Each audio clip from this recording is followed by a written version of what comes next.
Senhor Jesus, te amamos. Te amamos de todo o coração. Obrigado por nos trazer para outro treinamento. Obrigado por tua misericórdia sobre cada um de nós. Obrigado por nos guardar em tua restauração por todos estes anos. Consagramos esta primeira reunião a ti. Consagramos todo o treinamento a ti. Oramos, Senhor, para que tu liberes tudo que está em teu coração. Libera todos os teus encargos a nós. Faz do nosso coração uma duplicação do teu. Oramos especialmente por esta primeira reunião, Senhor. Que tu sejas nossa única porção, nosso único desejo. E que tu sejas apreciado adequadamente por nós. Adequadamente exaltado por nós. Te exaltamos nesta reunião. Te damos a preeminência. Te damos o primeiro lugar. Senhor, nos humilhamos diante de ti. Fala a cada um de nós. Senhor, fala-nos corporativamente e individualmente. Fala uma palavra que edifica o teu corpo, Senhor. Edifica o teu corpo. Que sejamos mais a tua noiva e apreciemos a tua vinda, Senhor. Santos, quando chegamos aos livros de Salmos, eu gostaria de lembrar o princípio governante de interpretar os Salmos. Esse princípio é visto em Lucas 24, versículos 44 a 45, quando o Senhor diz, numa reunião com os discípulos em ressurreição, ele falou, as coisas escritas na lei de Moisés, era necessário que se cumprisse tudo que de mim está escrito na lei de Moisés, nos profetas e nos salmos. Vocês devem sublinhar as palavras de mim. Tudo aquilo que vemos nos salmos é com relação a Cristo. E o que está escrito nos salmos com relação a Cristo tem de ser cumprido. E quando agora vamos ver essa segunda metade do livro de Salmos, veremos coisas que já foram cumpridas e veremos coisas que estão sendo cumpridas, assim como veremos coisas que serão cumpridas com relação a Cristo e o seu anelo. Graças ao Senhor, estamos na história do mover de Deus no livro de Salmos. Depois de ter dito isso, com relação aos Salmos, o Senhor disse, tudo que de mim está escrito, era necessário que se cumprisse. Ele então lhes abriu a mente para entenderem as Escrituras. E todos nesse treinamento precisamos orar, Senhor, abre a minha mente, eu me humilho diante de Ti, abre a minha mente, Senhor, para que eu entenda as Escrituras. Agora, se vocês virem que o Senhor disse a respeito da lei de Moisés, nos profetas e nos salmos, que as coisas a respeito dele nesses livros tinham de ser cumpridas, isso aqui é todo o Velho Testamento. Isso mostra que todo o Antigo Testamento é uma revelação de Cristo e ele é o centro e conteúdo do Antigo Testamento. Então, todo o livro de Salmos, o Senhor é o centro e o conteúdo. Ele é a centralidade do livro de Salmos e ele é a universalidade do livro de Salmos. Veremos que, se você vir o livro de Salmos, você verá primeiramente Cristo como a corporificação do Deus triuno. E então, verá Cristo como a casa de Deus, representado pelo templo. E então verá Cristo como o reino de Deus, representado pela cidade de Deus, a Nova Jerusalém. Então você verá Cristo como o Senhor dos senhores, o Rei dos reis. Ele está operando em nós, movendo-se em nós para que o sigamos onde quer que Ele vá como cordeiro por toda essa terra, para pregar o evangelho do reino a toda a terra habitada, para testemunho a todas as nações, e então virá o fim. Não é maravilhoso isso? Então, o pensamento central de Salmos é que Deus está corporificado em Cristo, Cristo está em seu corpo, e o seu corpo é a casa de Deus e a cidade de Deus, para o reino de Deus sobre toda a terra. Esse é o pensamento central do livro de Salmos. Vamos ver o esboço agora, irmãos. Eu tenho um encargo muito forte com este esboço. Vejamos primeiramente o título. O título é A Necessidade de que Cristo seja nossa única porção e desejo, a fim de ser adequadamente apreciado e exaltado por nós. Se não apreciarmos e exaltarmos Cristo adequadamente, a degradação entra. Portanto, em todas as igrejas locais, em toda esta terra, precisamos que Cristo seja a nossa única porção, que Ele seja nosso único desejo. Precisamos apreciá-lo adequadamente e exaltá-lo adequadamente. Especialmente nesta reunião, esta tarde, queremos apreciá-lo adequadamente, queremos exaltá-lo adequadamente, queremos que ele seja a nossa única porção e nosso único desejo. Algarismo Romano 1 diz: a razão intrínseca para a desolação da casa de Deus foi o fato de Cristo não ter sido adequadamente apreciado e exaltado pelo povo de Deus. Eles não lhe deram a preeminência, o primeiro lugar em todas as coisas. O primeiro lugar em todas as coisas. Quando eu li isso, eu quero fazer uma pausa aqui. Quando eu li isso, eu estava muito exercitado e buscando muito o Senhor. O que significa dar o primeiro lugar, a preeminência ao Senhor em todas as coisas? Algumas pessoas acham que já sabem isso, falam: Senhor, eu te dou o primeiro lugar em todas as coisas, te dou a preeminência em todas as coisas. Mas o que significa isso de maneira prática? Eu estava buscando o Senhor e quero apresentar isso a vocês.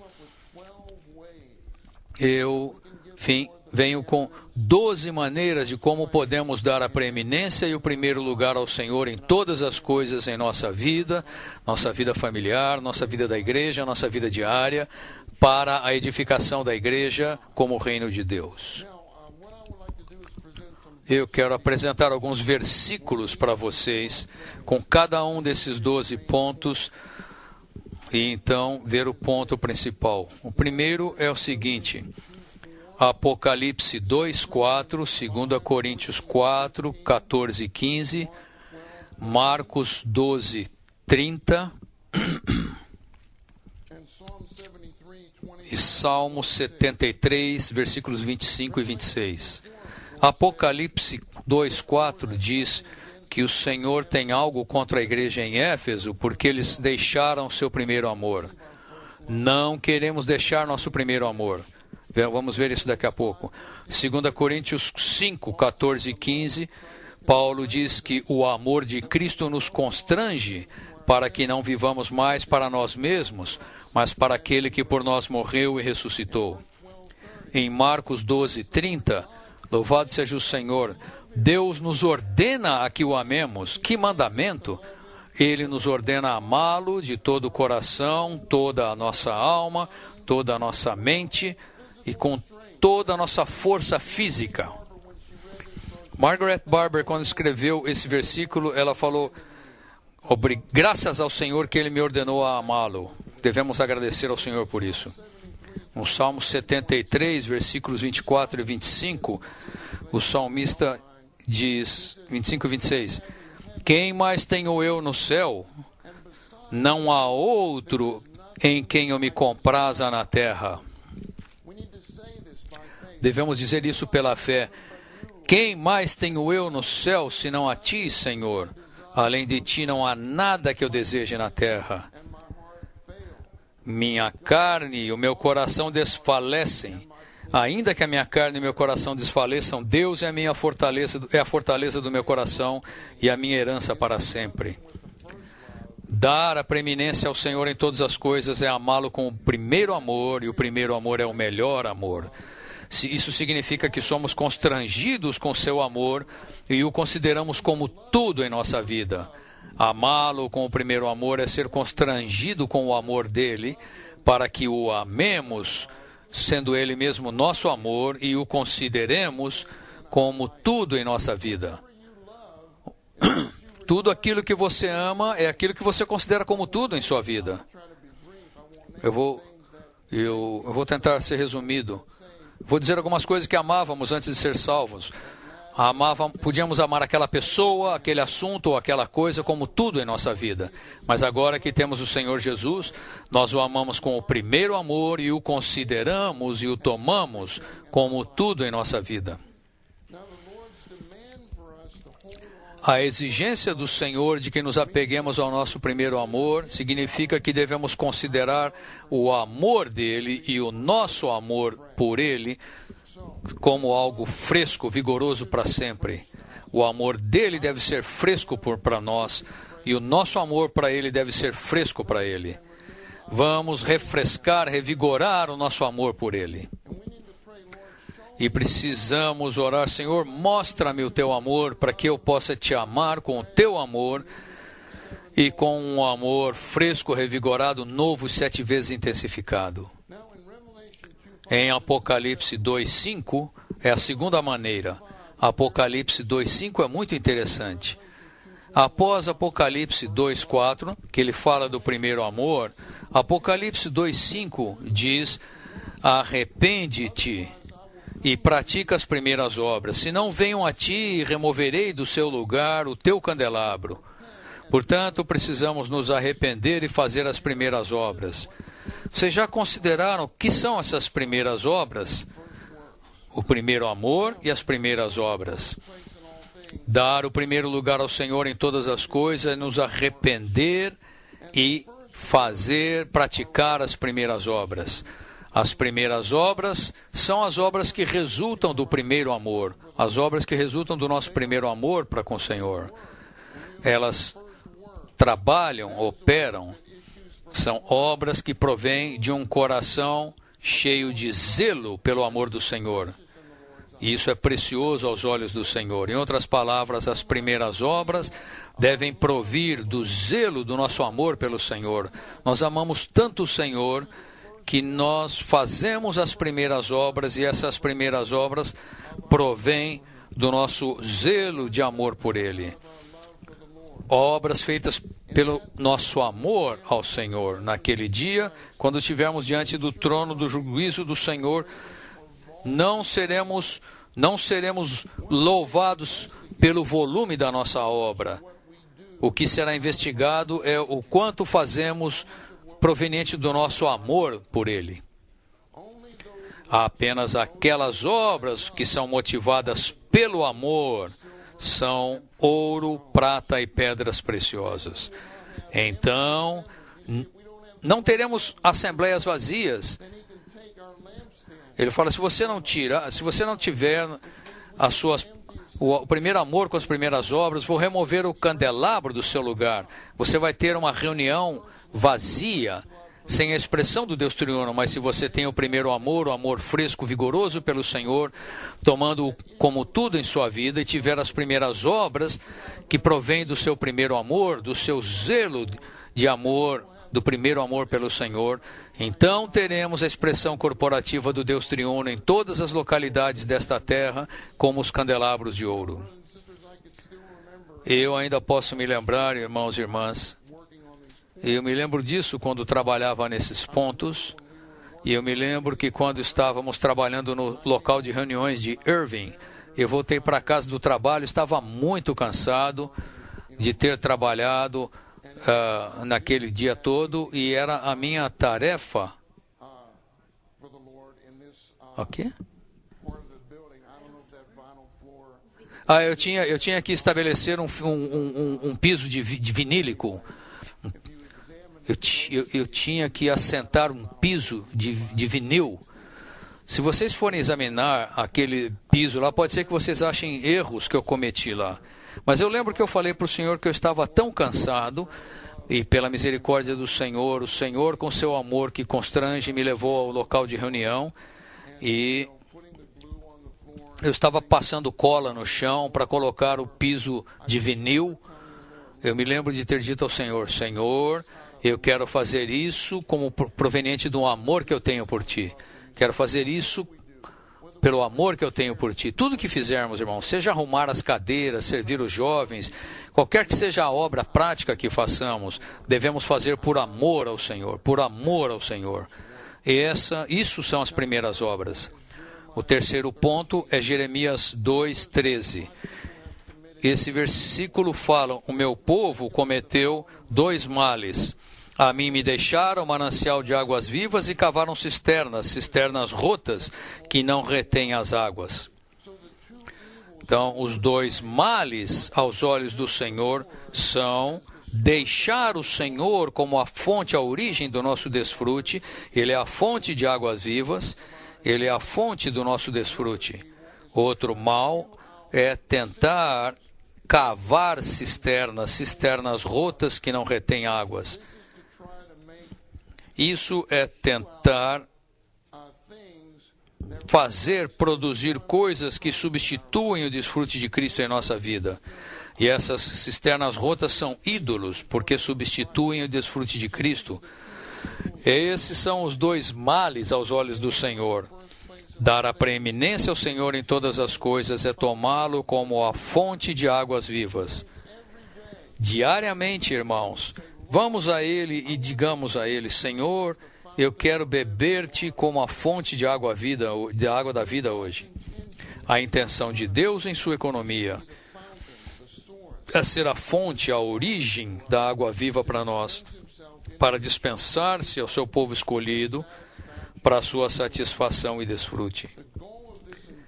A meta desse desfrute é produzir a igreja, o complemento de Deus como seu aumento, ampliação, para ser a plenitude de Deus para a sua expressão.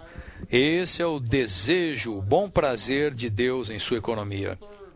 Essa é a terceira maneira de como podemos dar a preeminência ao Senhor. É ir a Ele e beber dele como a fonte de águas vivas. Ou a quarta maneira de dar o primeiro lugar ao Senhor em todas as coisas é comer dele como a árvore da vida. Diariamente comê-lo como a árvore da vida. E eu quero referir a vocês, irmãos, Apocalipse 2:7, nota 6. Apocalipse 2:7, nota 6, o último parágrafo daquela nota. Apocalipse 2:7, nota 6, último parágrafo dessa nota, que diz: comer da árvore da vida, isto é, desfrutar Cristo como nosso suprimento de vida, deve ser a questão primordial na vida da igreja. Santos, qual é a questão primordial nesta reunião aqui? Comer Cristo como a árvore da vida. Não deixem de comer Cristo como a árvore da vida nesta reunião.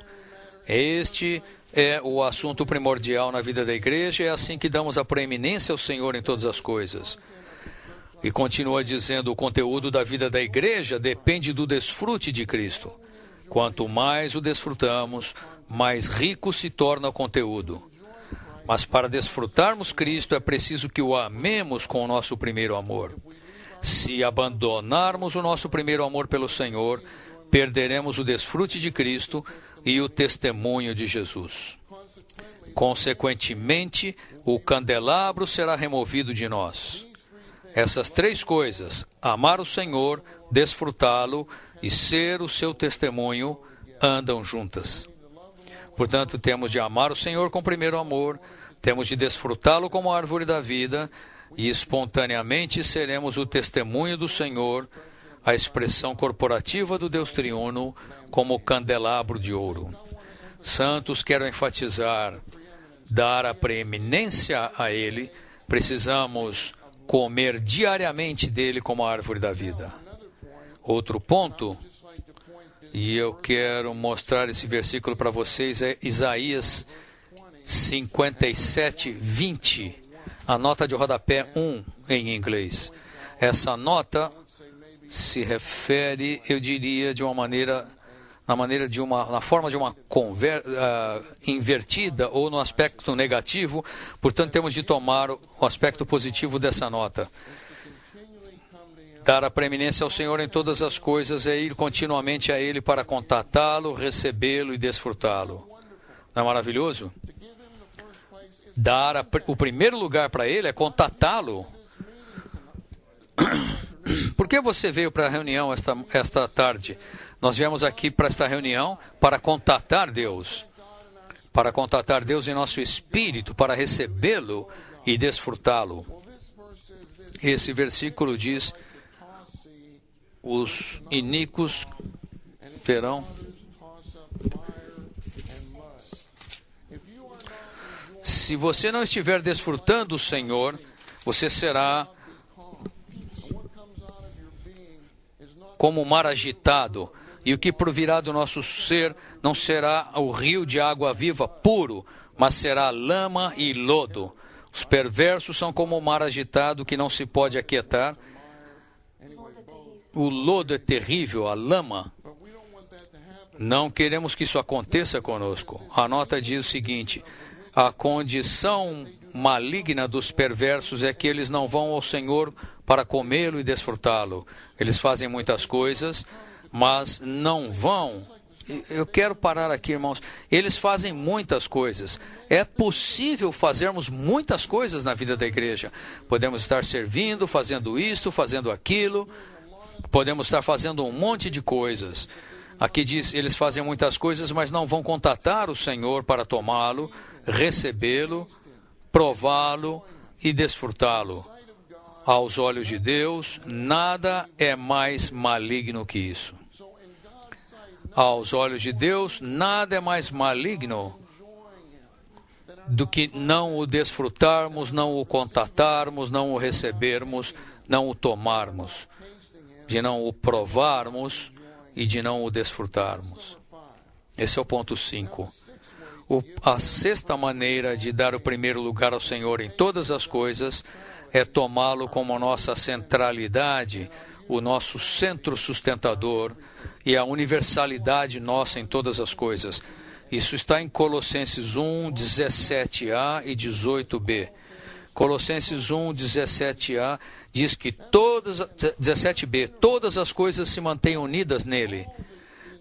Todo o universo, todas as galáxias, todos os planetas, todas as estrelas se mantêm unidas por Cristo. Ele é o centro sustentador de todo o universo. Da mesma maneira, o nosso universo pessoal também é mantido unido por Cristo. Precisamos tomá-lo como nosso centro sustentador. Se não o tomarmos como nosso centro sustentador, nosso universo pessoal irá se cair, despedaçar. Devemos tomá-lo como nossa centralidade e nossa universalidade em todas as coisas. Devemos tomá-lo como o centro do nosso universo pessoal. Como nos vestimos, devemos tomá-lo como o centro do nosso universo. Como nos vestimos?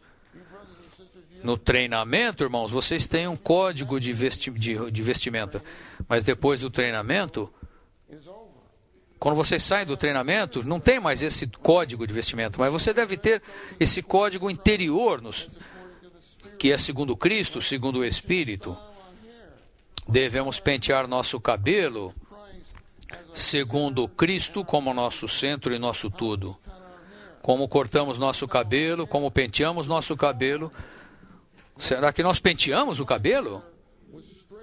Se o meu cabelo tivesse espichado aqui agora, todos vocês provavelmente iriam jejuar e orar por mim. Vocês iriam falar: o que aconteceu com Ed? Ele não está mais penteando o cabelo? Parece uma coisa pequena, irmãos, mas o irmão Lee nos treinou a tomar Cristo como nosso centro nas coisas pequenas. Ele fazia isso, creiam-me. Eu não sei quanto dizer, mas numa reunião, ele perguntou a um irmão, ele falou: irmão, você precisa pentear o seu cabelo, você precisa pentear o seu cabelo. E aquele irmão, a partir daquele dia, começou a pentear o seu cabelo. Bem, a maneira como nos vestimos. Isso, você não deve gastar muito tempo penteando o cabelo, certo? Quanto tempo você gasta penteando o cabelo? Seja prático. toma Cristo como seu centro em todas as coisas. Isso é algo prático.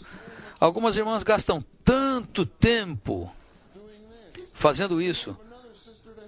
Aí pede para uma outra irmã ajudar. O meu cabelo não é tão longo, eu não consigo fazer isso.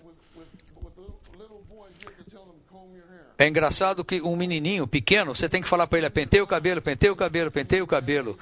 Aí quando eles vão para o ginásio, começa a usar um gel no cabelo. E gastam tempão penteando o cabelo. Tempo demais, tempo demais. Bom, eu não quero gastar tempo demais com pentear o cabelo. Mas isso é algo prático, irmãos, é prático. Uma vez o irmão Lee, nós estávamos numa reunião grande e ele falou, Ed, quanto tempo você gasta para pentear o seu cabelo? O meu coração começou a bater muito rápido. Eu falei, eu não sei, eu nunca pensei quanto tempo eu gasto para pentear o cabelo. Aí eu orei interiormente, desesperadamente.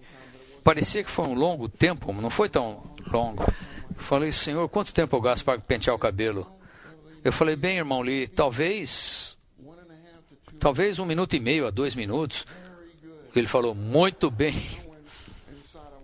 Interiormente, louvado seja o Senhor. Bem, temos de tomá-lo como nossa centralidade e universalidade.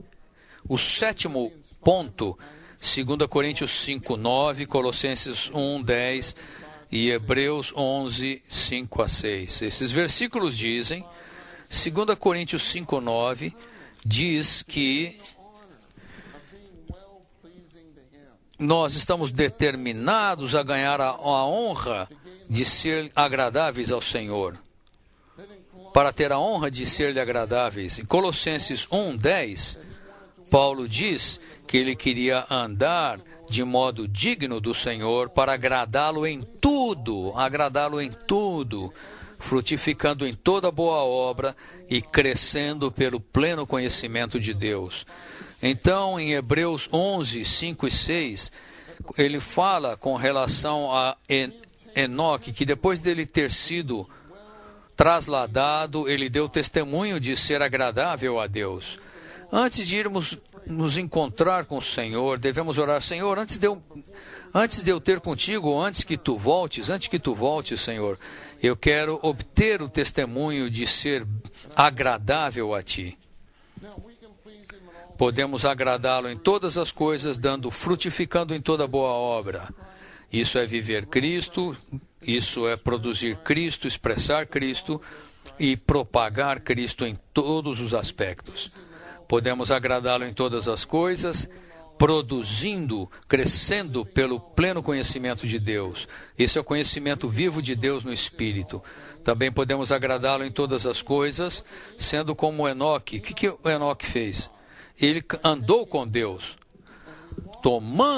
e quando nós andamos com Deus, tomando-o como nosso centro e o nosso tudo, e fazendo todas as coisas segundo a sua revelação e a sua orientação. Esse foi o 7º ponto de como podemos dar a preeminência ao Senhor e a primeiro lugar em todas as coisas. O 8º ponto é Ezequiel 1, 22 e 26. Dar o primeiro lugar ao Senhor em todas as coisas é ter um céu claro. Vamos ter um céu claro, irmãos. Claro como cristal, com Deus sentado num trono de safira. Ou seja, que não haja nada, absolutamente nada entre nós e o Senhor. Que tenhamos um céu claro e sejamos enchidos com a atmosfera celestial, com a condição e a situação celestiais da sua presença governante, que é representada pelo homem que está no trono, e esse trono é um trono de safira, que representa que ele é celestial. Então estamos cheios de uma situação, condição e atmosfera celestial da sua presença e o permitimos que ele governe e reine sobre nós. Ter um céu claro, com nada entre nós e o Senhor, e o trono acima, com Deus reinando em nós. Esse é o ponto mais elevado na nossa experiência espiritual. Vamos orar para ter um céu claro com o trono de Deus acima. O nono item está em Colossenses 2,19, onde ele fala de nos apegar a Cristo como a cabeça. Devemos nos apegar a Cristo como a cabeça, de quem todo o corpo, suprido por todas as juntas do rico suprimento, crescem com o crescimento de Deus. O que significa isso? Estar intimamente conectado a Ele como a cabeça do corpo. Isso é dar a preeminência a Ele. Estar intimamente conectado a Ele como a cabeça do corpo e para que Ele flua em você como aquele que governa e decide todas as coisas em sua vida. Quero repetir. Estar intimamente conectado a Ele como a cabeça e entronizá-lo no seu ser como aquele que governa e decide todas as coisas em sua vida. O 10º item é Josué 9,14. Em Josué 9,14, os filhos de Israel foram enganados pelos gibeonitas. Os gibeonitas os enganaram, pregaram um truque neles, e eles deviam então destruir os gibeonitas, porque os gibeonitas eram heveus. E eles perguntaram qual foi a razão deles terem sido enganados. E a resposta é que eles não buscaram o conselho de Jeová. O que isso significa é que para dar o primeiro lugar em todas as coisas ao Senhor é pedir o conselho de Jeová em todas as coisas em nossa vida. Quero dizer, em tudo, todos os detalhes da nossa vida. Peça o conselho de Jeová.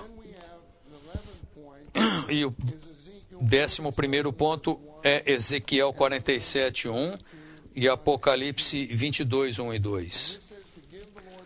E diz que dar o primeiro lugar ao Senhor em todas as coisas é dar o fluir da vida, o fluir do Senhor Jesus em nós, a preeminência em tudo que somos e fazemos. Em Ezequiel 47, o fluir de vida vem do lado oeste, do lado direito da casa, que é o lado preeminente. É o fluir do Senhor Jesus em nós. Temos de dar a preeminência a Ele em nós, a preeminência prática de Cristo, a presença prática de Cristo é o fluir do Senhor Jesus em nós.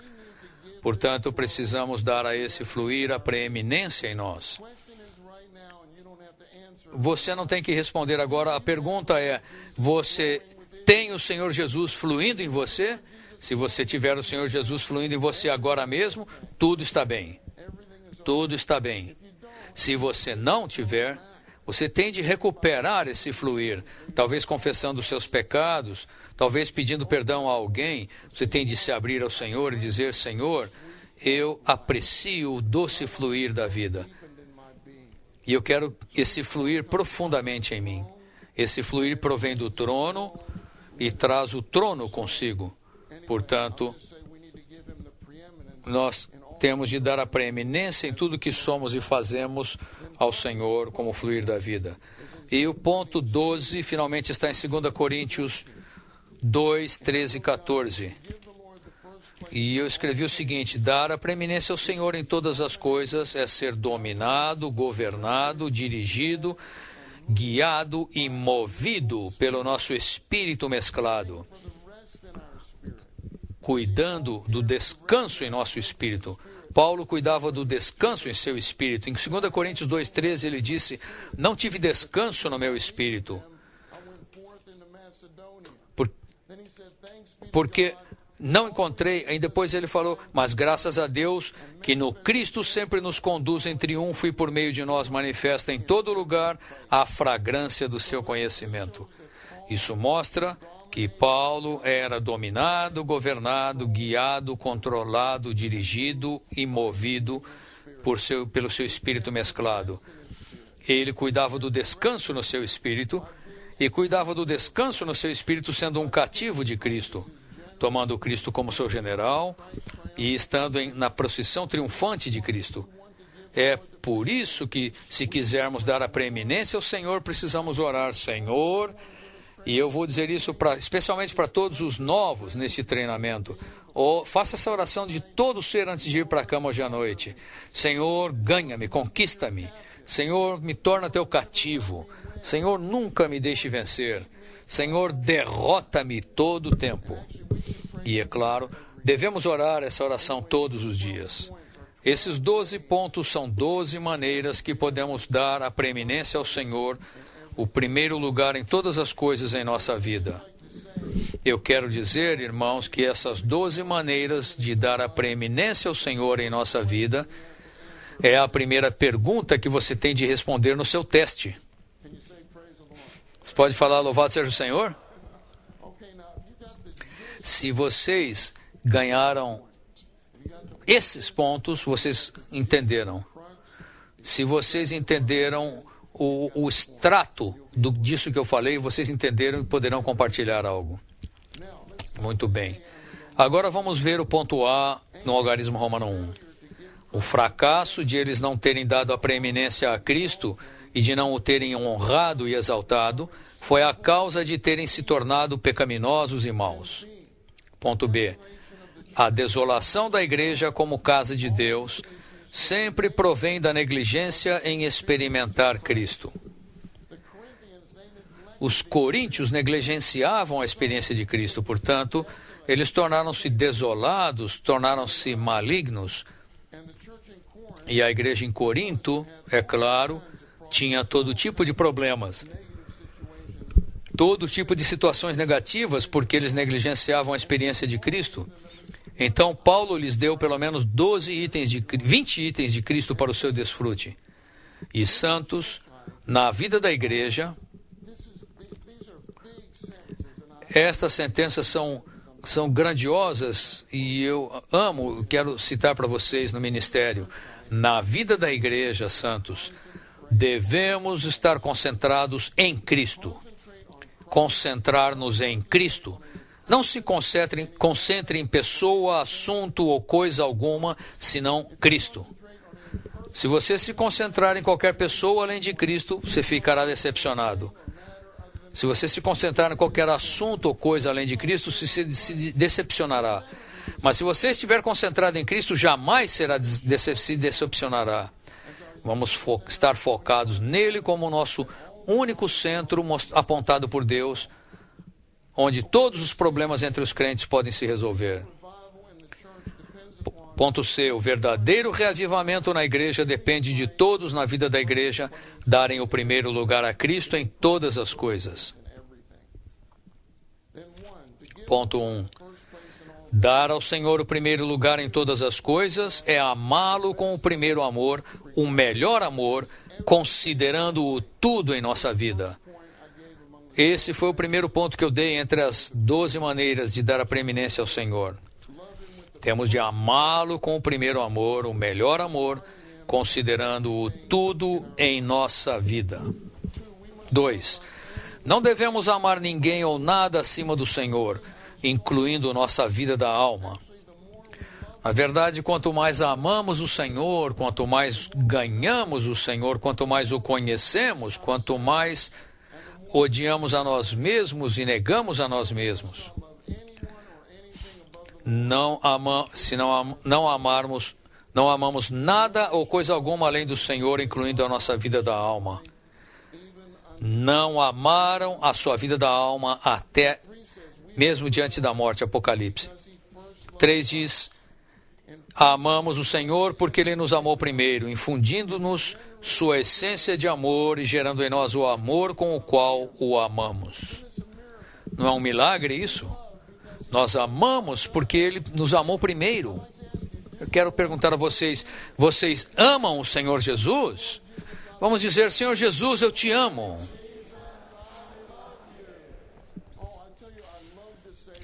Eu amo dizer: Senhor Jesus, eu te amo. Eu amo o Senhor Jesus. E nós o amamos porque Ele nos amou primeiro. Ele infundiu sua essência amorosa em nós e gerou em nós o amor com o qual o amamos. 1 de João 4,16 diz: Nós sabemos que cremos pelo amor que Deus tem por nós. Deus é amor, e aquele que permanece no amor permanece em Deus, e Deus permanece nele. Ponto A diz: o amor afetuoso de Cristo nos constrange a viver e morrer por Ele. Diariamente precisamos orar: Senhor, constrange-me com Teu amor. Essa palavra constranger pode ser traduzida por limita-me forçosamente, limita-me à força com o Teu amor, constrange-me com o Teu amor. Precisamos orar isso todos os dias.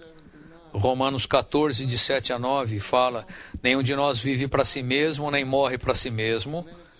E aí diz: pois se vivemos, para o Senhor vivemos, se morremos, para o Senhor morremos. Portanto, quer vivamos ou morramos, somos do Senhor.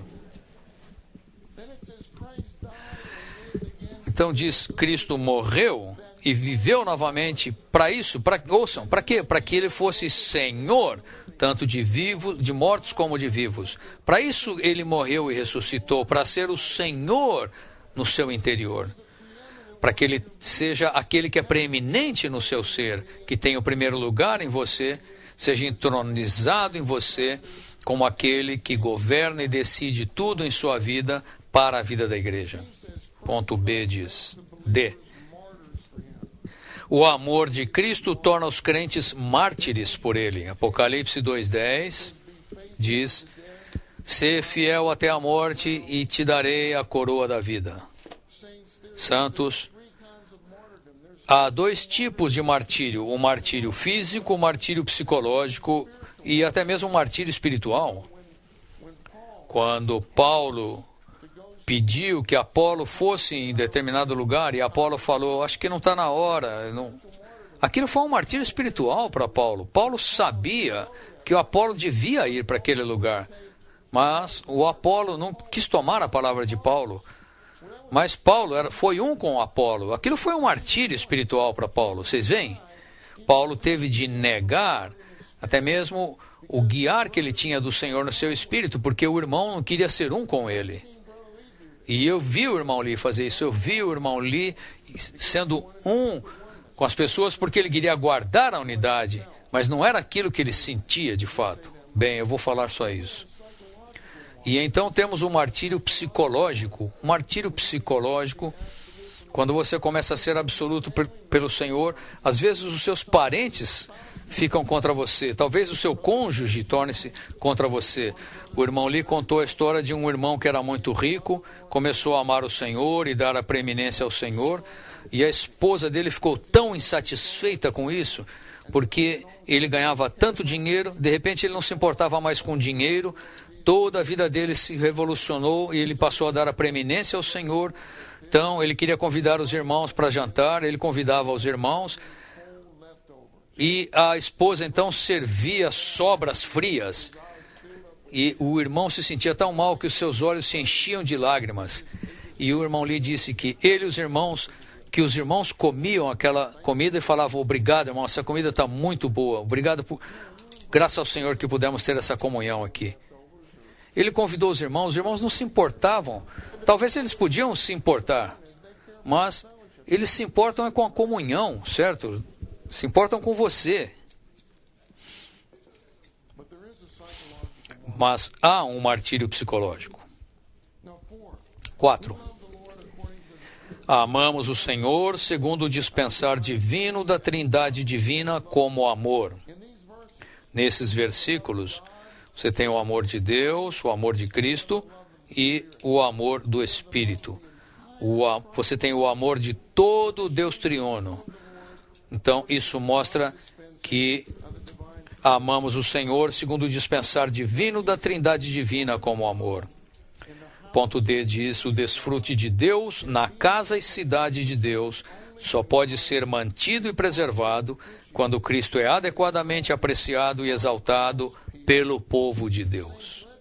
Santos, entreguemo-nos para apreciá-lo adequadamente e exaltá-lo adequadamente, para que possamos ser tirados de toda desolação e degradação. Ponto 1 diz: um ídolo é qualquer coisa em nós que amamos mais do que o Senhor e que substitui o Senhor em nossa vida.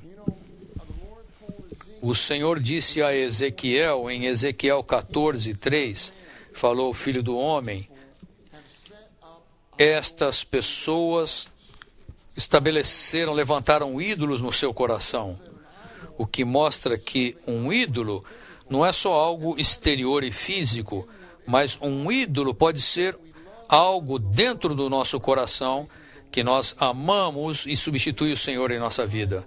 Portanto, não queremos que ídolo algum entre em nosso coração. 2 diz: qualquer coisa, assunto ou pessoa que nos preocupe e nos impeça o desfrute pleno de Cristo é um ídolo. E o último versículo de 1 João é: filhinhos, guardai-vos dos ídolos. Irmãos e irmãs, não deixem que coisa ou assunto ou pessoa alguma preocupe você e o impeça de ter o desfrute pleno de Cristo. Eu diria, nesta reunião esta noite, não deixe que nada o impeça de ter o desfrute pleno de Cristo. Nós estamos desfrutando Cristo plenamente hoje, certo? E em todo esse treinamento queremos desfrutar Cristo plenamente. O Salmo 73 fala dos sofrimentos dos santos buscadores e revela Deus, Cristo, como nossa única porção e desejo. 1 Coríntios 1:2 fala do Cristo, que é deles e nosso. Ele é a nossa única porção. Salmo 73, de 2 a 16, relata os sofrimentos, registra os sofrimentos e perplexidades do salmista que busca Deus. Nos versículos 2 a 16, você pode ver um salmista que buscava o Senhor de coração puro, mas que estava perplexo e que ele sofria e não sabia por quê. Eu vou ler para vocês alguns versículos. Ele falava: eu invejava os arrogantes ao ver a prosperidade dos perversos. Para eles não há preocupações, o seu corpo é sadio e nédio. Eles se amontoam riquezas. Eu lavei minhas mãos.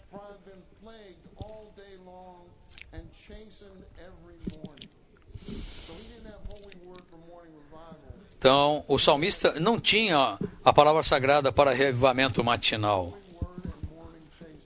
Ele tinha a palavra sagrada e a perseguição matinal. Ele era perseguido todas as manhãs. Qual é a razão para isso? O salmista, ele havia tropeçado com a situação, tropeçou pela questão da prosperidade dos perversos.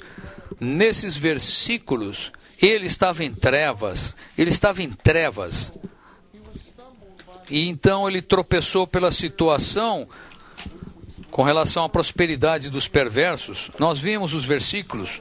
Ele estava invejoso dos arrogantes. O salmista disse que havia purificado o seu coração inutilmente e que era afligido continuamente. Se o salmista tivesse falado aos outros de sua situação, eles provavelmente teriam tropeçado. Você pode falar com os outros e eles tropeçarem. Talvez você tenha inveja dos arrogantes, dos perversos. Eles estão sempre numa boa ali, e eu estou aqui no treinamento tempo integral sofrendo todos os dias. Eu não creio isso. Eu creio que vocês estão desfrutando o Senhor todos os dias. Eu recebi um amém muito bom desses dois irmãos aqui.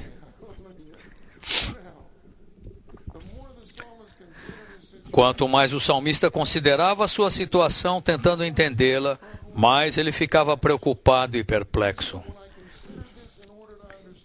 Ele disse: quando eu considero isso tentando entender, e aí no versículo 17,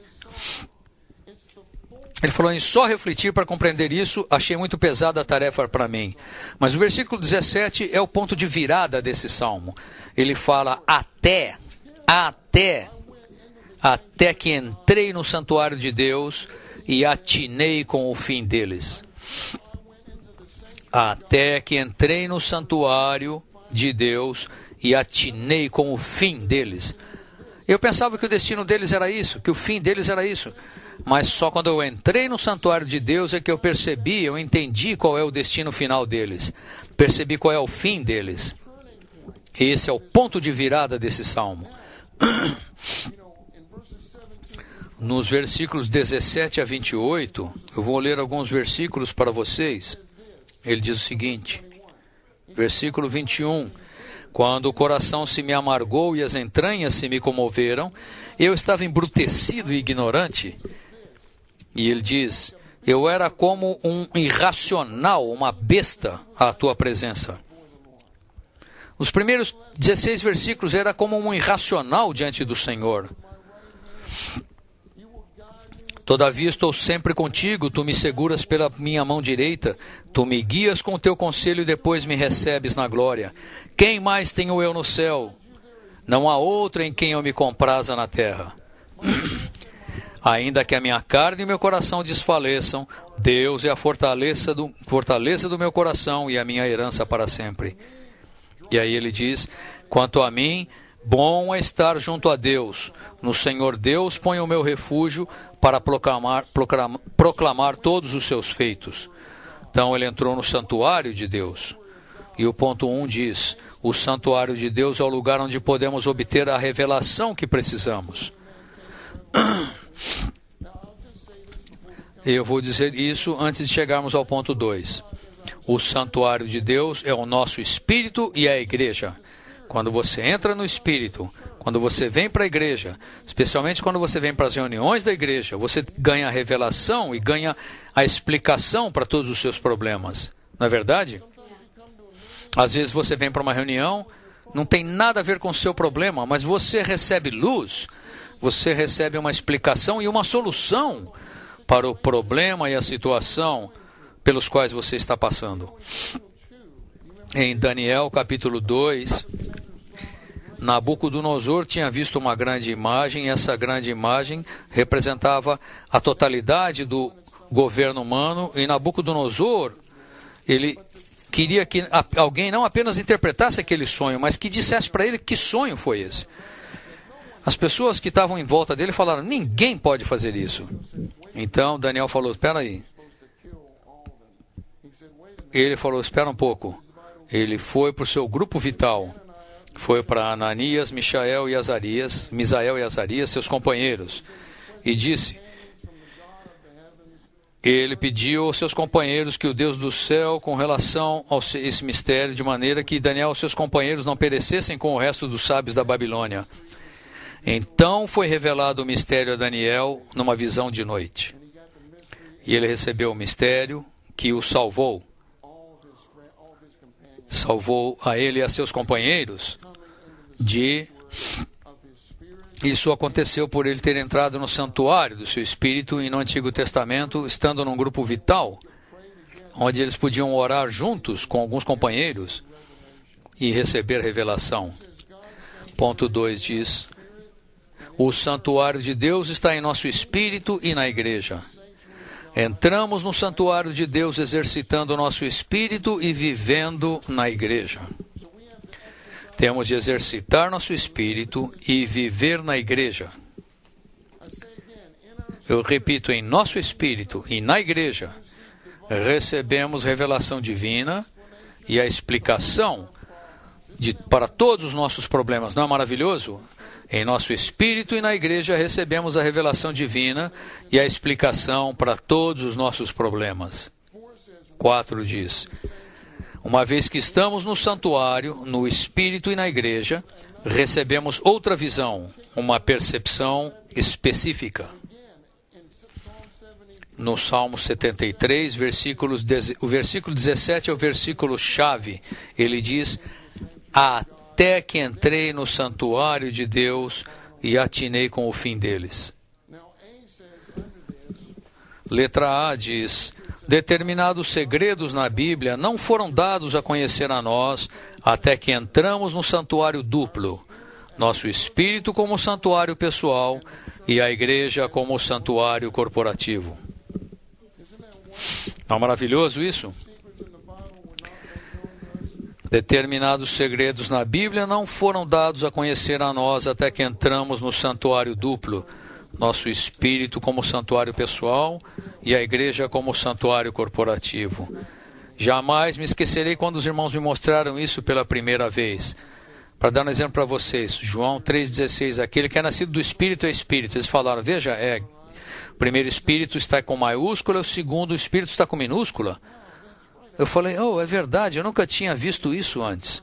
E aí eles me mostraram João 4,24, Deus é Espírito, em maiúscula, e aqueles que o adoram devem adorá-lo em Espírito, com minúscula. Eu falei, é verdade, maiúscula e minúscula.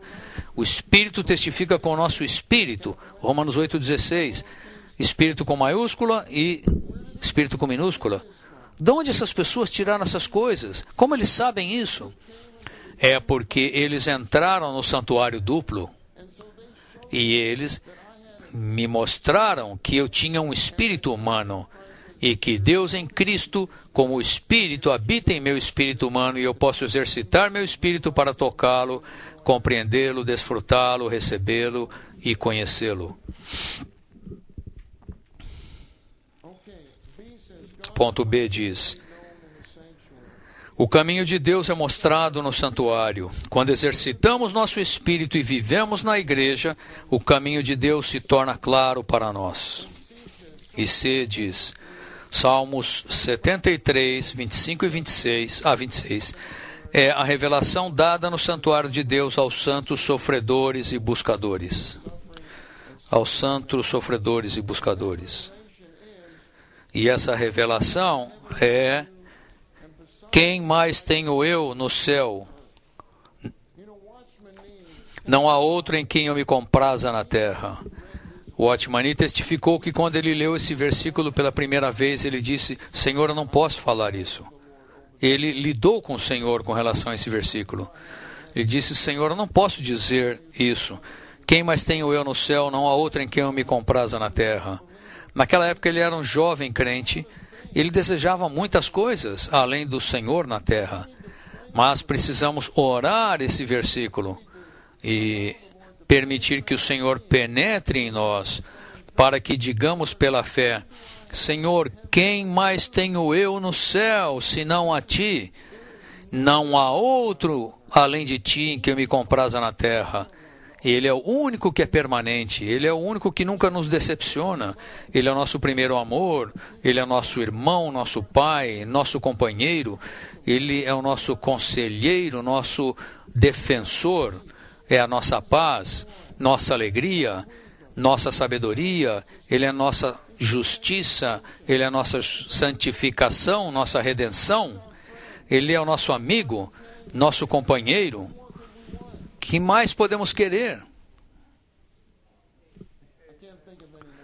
Eu não consigo pensar em mais nada agora. Quem mais temos nós no céu, e não há outro em quem nos compraza na terra?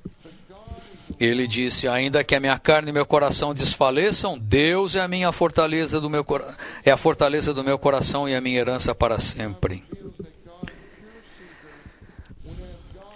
O versículo 25 revela que aquele que busca a Deus de maneira pura tem Deus como seu único bem no céu e seu único desejo na terra.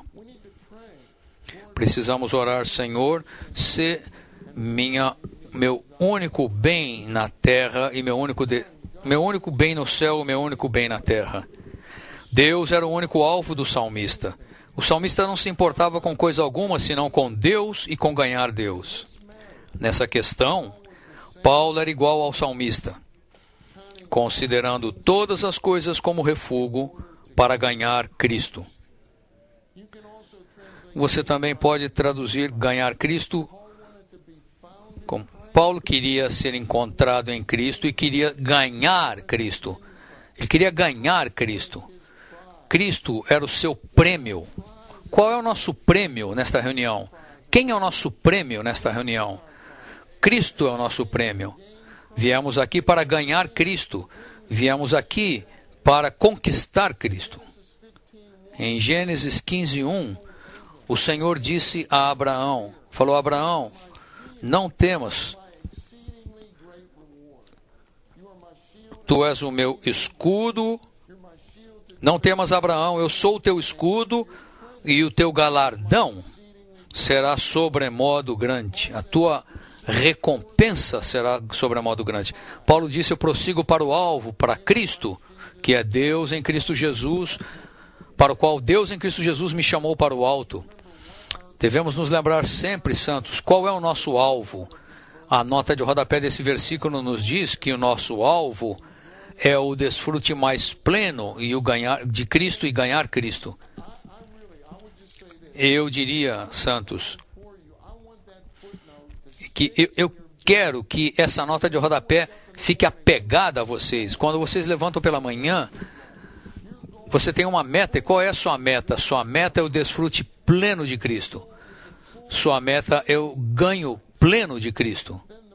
Então, o prêmio, você tem o prêmio, a recompensa, que é o desfrute máximo de Cristo no reino milenar. Então, temos o alvo, que é o desfrute pleno e ganhar Cristo, e isso tem um prêmio, que é o desfrute máximo de Cristo no reino milenar.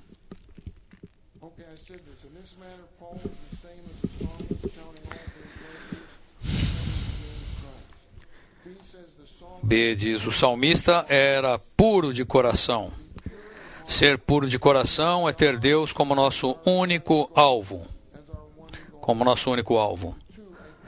Um coração puro é um coração colocado exclusivamente em Deus. Ponto A. O próprio Deus é a realidade. Tudo além de Deus é vaidade. Se continuarmos a buscar algo além de Deus, nosso coração estará voltado para a vaidade. Vaidade é vazio. Vaidade é futilidade. Vaidade é vapor. Portanto, se colocarmos o coração em algo além de Deus, estaremos colocando o nosso coração em algo fútil, em vapor, em vaidade. Somente um buscador com o coração puro pode dizer que tem apenas Deus e não deseja coisa alguma além de Deus. Todos precisamos orar. Senhor, consagra o meu coração a Ti. Faz com que eu seja puro em coração. Quero ser uma pessoa que vê Deus todos os dias. E mesmo esta tarde, Senhor, eu quero ver Deus. Eu vim aqui para Te ver, Senhor. Senhor, faz-me puro de coração. Quero que o meu coração esteja colocado apenas em Deus.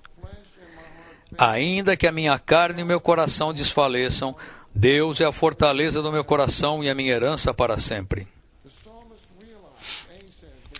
O salmista compreendia que Deus estava trabalhando para despojá-lo de todas as coisas materiais, a fim de que ele desfrutasse Deus de maneira absoluta. Mediante a revelação recebida no santuário, ele aprendeu por que Deus não permite que os santos buscadores prosperem como as pessoas do mundo. Deus deseja que nada nos distraia de o desfrutarmos de maneira absoluta. A intenção de Deus com os santos buscadores é remover todas as bênçãos materiais e desfrutes físicos, a fim de que eles encontrem tudo em Deus. Tudo em Deus. B diz, quando o salmista entrou no santuário de Deus, ele recebeu a revelação de que nada no céu ou na terra pode ser seu desfrute senão o próprio Deus. E ele tomou Deus como seu tudo, a rocha do seu coração e sua porção para sempre. Eu encorajo que vocês leiam todos esses versículos aqui. São muito maravilhosos. Deuteronômio 32:4 diz que Deus é a rocha. Deuteronômio 32:15 fala que Deus é a rocha da nossa salvação. Versículo 18 diz que Ele é a rocha que vos gerou. A rocha que vos gerou. Por isso que somos pedras vivas. Porque a pedra com maiúscula nos gerou. Salmo 18:2 fala que Jeová é a minha fortaleza, o que me liberta, meu guia, minha rocha, em quem eu me refugio. Salmo 31, 2 e 3 diz: "Sê para mim uma rocha de proteção, uma fortaleza para me salvar." Salmo 61, 2, o salmista ora: "Leva-me à rocha que é maior do que eu." Salmo 62, 2 diz que apenas Ele é a minha rocha e a minha salvação. Meu alto refúgio, jamais serei abalado. Salmo 62, 6 e 7 referem-se a Deus como a rocha da minha força, o meu refúgio. Salmo 71, 3 fala: "Sê para mim uma rocha de habitação, para que a minha rocha habitável em que sempre me acolha, pois tu és a minha rocha e a minha fortaleza." Salmo 78, 35 fala que lembravam-se de que Deus era sua rocha e o Deus Altíssimo seu Redentor. "Tu és o meu Pai, meu Deus e a rocha da minha salvação." Salmo 94, 22 fala: "Jeová tem sido a minha torre, alta torre, e a rocha, minha rocha de refúgio." Salmo 95, 1 diz: "Vinde, cantemos ao Senhor com júbilo. Celebremos o rochedo da nossa salvação." Mateus 16, 18, sobre esta rocha edificarei a minha igreja. 1 Coríntios 10, 4 fala: ele é a rocha espiritual, a pedra espiritual. Ele é a nossa porção. Colossenses 1, 12. E essa porção são as riquezas insondáveis de Cristo. Finalmente chegamos ao algarismo romano 3, que fala que é sobre o Salmo 80. E o Salmo 80 revela que a restauração vem por exaltar Cristo. Diz, nos versículos 1 a 7, o salmista ora para que o pastor de Israel dê ouvidos. Nos versículos 3 e 7 ele ora. Vamos orar juntos. "Restaura-nos, ó Deus, faze resplandecer o teu rosto e seremos salvos." Precisamos orar isso. Restaura-nos, ó Deus, faze resplandecer o teu rosto e seremos salvos. Nos versículos 8 a 13, o salmista fala de Deus lidar com Israel como sua videira, que ele trouxe do Egito e plantou. Embora a videira tenha florescido outrora, ela por fim tornou-se desolada. Nos versículos 14 a 19, o salmista pede a Deus que visite sua videira, Israel, por amor a Cristo, como o homem da sua mão direita. Cristo é o homem da mão direita de Deus. Um diz filho, no versículo 15, refere-se ao Senhor Jesus. Quando ele se tornou um homem, ele uniu-se a Israel. Ele é o filho do homem que fortaleceste para ti. Número 2, no versículo 17, o salmista prossegue dizendo: "Seja a tua mão sobre o homem da tua destra, sobre o filho do homem que fortaleceste para ti." A mão de Deus é sua mão que exalta, exaltadora, é sua mão que guia. A mão de Deus é sua mão que orienta. A mão de Deus é sua mão que dirige. A mão de Deus é sua mão que fortalece. E a mão de Deus faz com que o homem haja. Portanto, a mão de Deus estar em Cristo como o homem da sua mão direita significa a exaltação de Cristo. Significa Cristo ser guiado, orientado, dirigido, fortalecido e fazendo com que ele haja. Sobre o homem da tua mão direita, sobre o filho do homem que fortaleceste para ti. No versículo, o lugar mais elevado no universo, o primeiro lugar, a posição mais elevada, a preeminência foi dada a Cristo.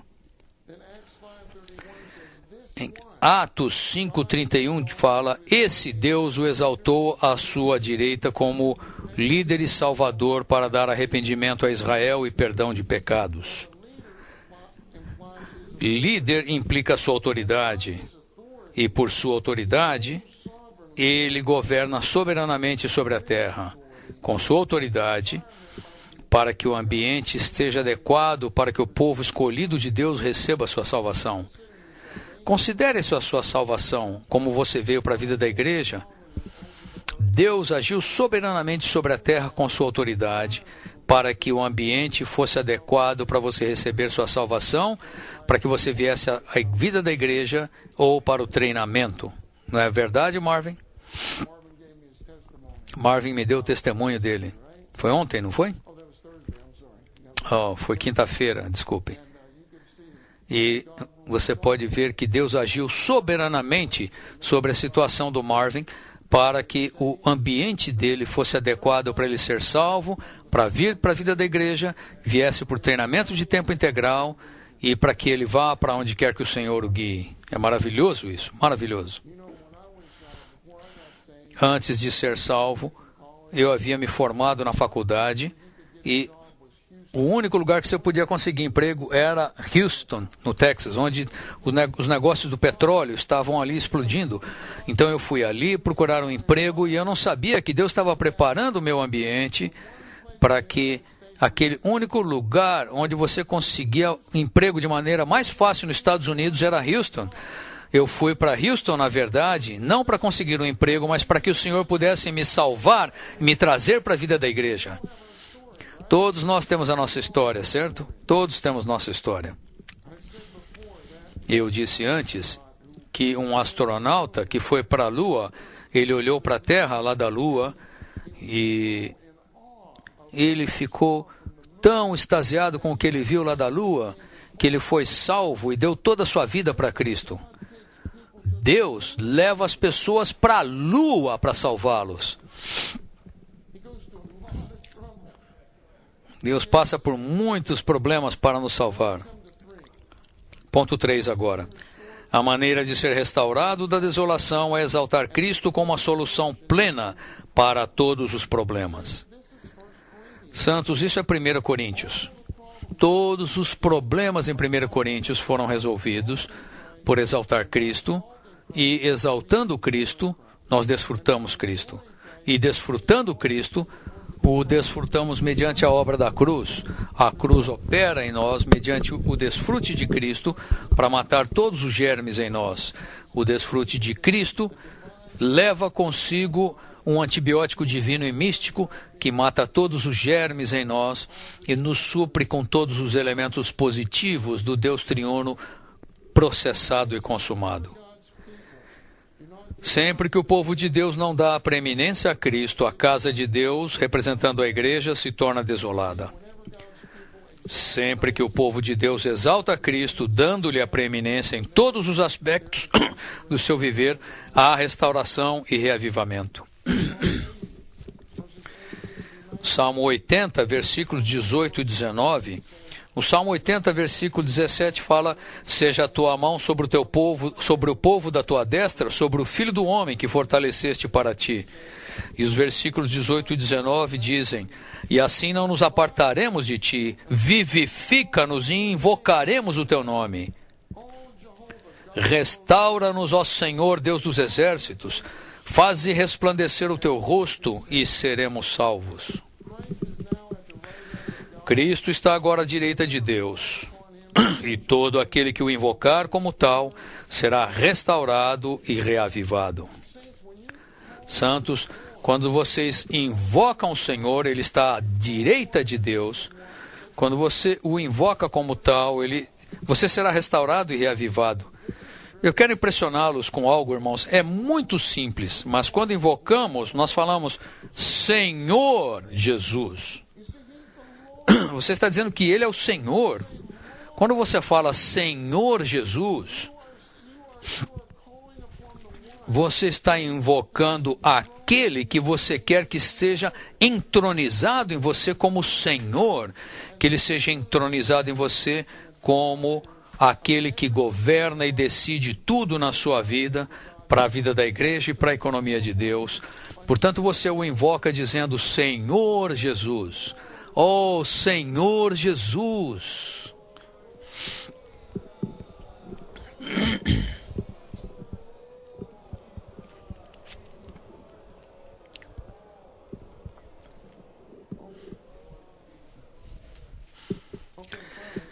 Por fim, como pessoas regeneradas, precisamos nos congregar nas reuniões da igreja para exaltar Cristo, pensando? Não. Fazendo o quê? Louvando. Louvado seja o Senhor! Louvado seja o Senhor! Cantando e clamando. Louvando, cantando e clamando. Aleluia! Em vez de ficar calados, devemos exercitar nosso direito de primogenitura espiritual para exaltar Cristo. Quanto mais exaltarmos Cristo, dando-lhe a preeminência em tudo, mais seremos reavivados e restaurados. Louvado seja o Senhor.